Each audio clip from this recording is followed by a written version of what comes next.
So that brings us into our next topic, where 54% of Americans have said that their mental health issues directly tie to their student loan debt. And that includes stuff like anxiety and depression. And in the study, it says that the average American pulls out, on average, about $32,000 of debt to go ahead and get their bachelor's degree. What are you guys' kind of thoughts on this? Yeah, I mean, it's not really it's not really a shocker because we know that one of the leading causes for mental illness, whether like that be anxiety or depression, a lot of that correlates from financial instability. And if you're paying thousands of dollars to go get a bachelor's degree, and you're going out into the real world, and you still have to pay your rent, you have to pay for utilities, you have to pay for food, car payments, all these different things. You're young, you still want to have that social life and do that stuff.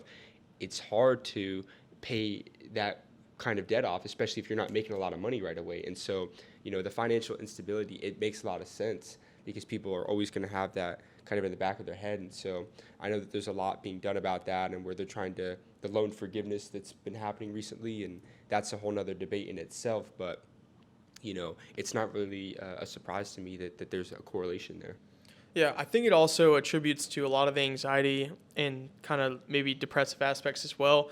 If people feel that they're going to get their student loan debt forgiven and they don't, it doesn't end up happening. So maybe they start making changes to what they do, like their plans are like, okay, maybe I can kind of adjust and not really have to worry about my student loan payments and everything.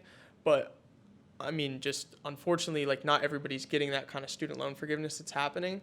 And I think just moving forward, a lot of people, I even read a statistic in that article that said there was the majority of people with student loan debt have delayed making certain life purchases, like getting their first home or purchasing a car and stuff like that, because they want to repatch the wound that they got when they opened up in college, that mass amount of debt, and then now they're trying to recover.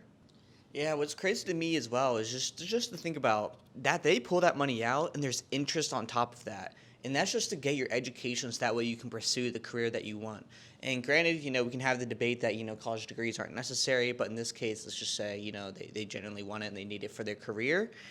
It's just crazy to think that, people have to pay so much money in order to just get started in their field with little to no guarantee after that as well. Because just because you get your degree doesn't mean you're guaranteed to get a job necessarily either.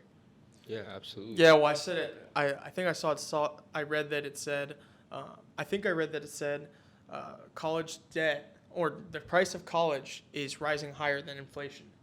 And so obviously if people can't, they're having to pay more for just everyday standard of living, they're trying to go get an education, it's going to be even harder. So that brings us to our final topic,